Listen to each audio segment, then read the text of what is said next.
Baik, di sini saya akan membahas rangkuman materi mengenai kebijakan privasi dan perlindungan data, hukum cyber. Baik, dengan dasar hukum tersebut, maka hak privasi terhadap data pribadi harus dilakukan dan perlindungan terhadap data pribadi sebagai hak privasi merupakan hak konstitusional warga negara Indonesia. Hak konstitusional adalah kewajiban bagi negara untuk memberikan perlindungan secara hukum untuk aspek kehidupan masyarakat Indonesia. Hak konstitusional harus didapatkan oleh setiap warga negara Indonesia. Hak konstitusional harus memiliki tujuan hukum, yaitu kepastian hukum, keadilan hukum, dan kemanfaatan hukum. Dengan dasar hukum tersebut juga beberapa peraturan perundang-undangan di Indonesia mengatur secara tersifat mengenai perlindungan data pribadi. Kewajiban dari penyedia sistem elektronik diatur dalam Peraturan Pemerintah Nomor 82 Tahun 2012 tentang penyelenggaraan sistem dan transaksi elektronik dan Peraturan Kemenkominfo Nomor 4 Tahun 2016 sebagai berikut. Baik, yang pertama melakukan pengujian keautentikan identitas dan memeriksa otorisasi pengguna sistem elektronik yang melakukan transaksi elektronik.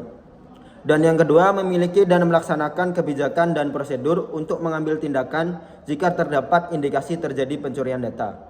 Dan yang ketiga, memastikan pengendalian terhadap otorisasi dan hak akses terhadap sistem, database, dan aplikasi transaksi elektronik. Dan yang keempat, menyusun dan melaksanakan metode dan prosedur untuk melindungi atau merahasiakan integritas data, catatan, dan informasi terkait transaksi elektronik. Dan yang kelima, memiliki dan melaksanakan standar dan pengendalian atas penggunaan dan perlindungan data jika pihak penyedia jasa memiliki akses terhadap data tersebut.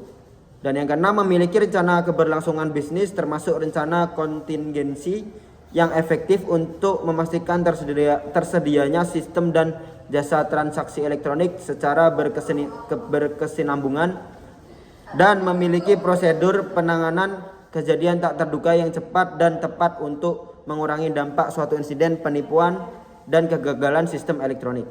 Dan selanjutnya, selain kewajiban yang secara eksplisit diatur jika kita membaca Peraturan Pemerintah Nomor 82 Tahun 2012 dan Peraturan Kemenkominfo Nomor 4 Tahun 2016, kita dapat melihat kewajiban lainnya, yaitu yang pertama, memastikan perjanjian tentang tingkat layanan minimum dan keamanan informasi terhadap layanan teknologi informasi yang digunakan serta keamanan dan fasilitas keamanan komunikasi internal yang diterapkannya.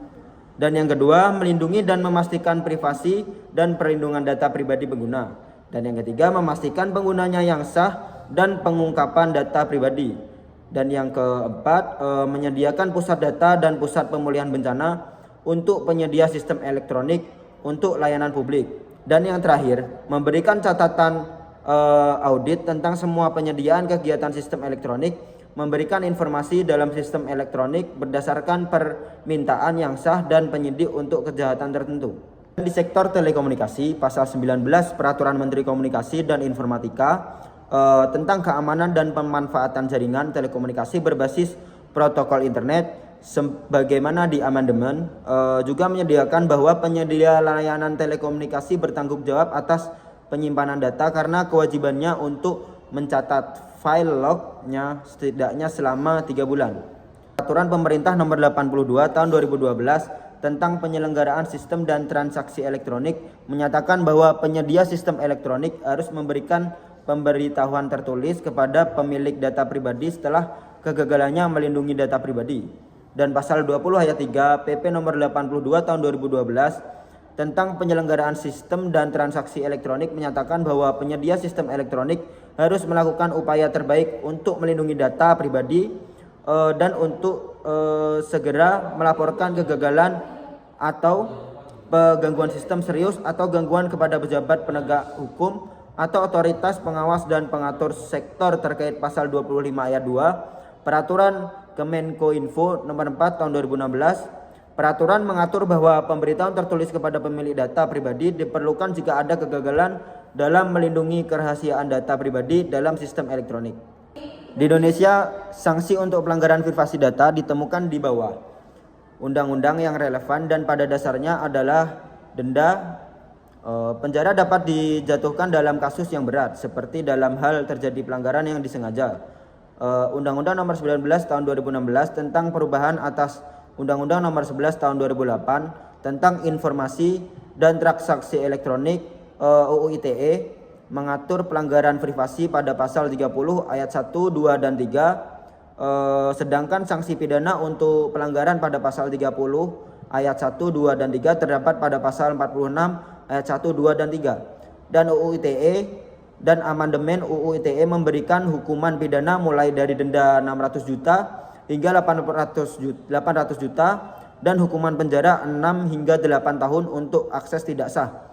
Denda 800 juta dan hukuman penjara 10 tahun karena intersepsi atau penyadapan transmisi, sedangkan denda 2 miliar hingga 5 miliar dan hingga 8 tahun 10 tahun penjara karena perubahan, penambahan, pengurangan, transmisi gangguan, penghapusan, memindahkan atau menyembunyikan informasi elektronik atau kegagalan arsip elektronik untuk mematuhi regulasi yang dikenal sebagai sanksi administratif yang tidak menghilangkan tanggung jawab perdata dan pidana. Sanksi administrasi ini adalah dalam bentuk peringatan tertulis, denda administratif, pengusiran sementara dari daftar pendaftaran sebagaimana diisyaratkan dalam peraturan kegagalan untuk mematuhi peraturan Kemenkominfo nomor 4 tahun 2016, peraturan tunduk pada sanksi administratif dalam bentuk peringatan lisan, peringatan tertulis, pemberhentian sementara kegiatan pengumuman di situs web online hukum perbankan menurut pasal 47 UU Perbankan, komisaris, direktur atau karyawan bank atau afiliasinya yang dengan sengaja memberikan informasi yang harus dirahasiakan dapat dijatuhi hukuman penjara tidak kurang dari 2 tahun tetapi tidak lebih dari 4 tahun dan didenda setidaknya 4 miliar tetapi tidak lebih dari 8 miliar. Baik, sekian rangkuman dari saya. Wassalamualaikum warahmatullahi wabarakatuh.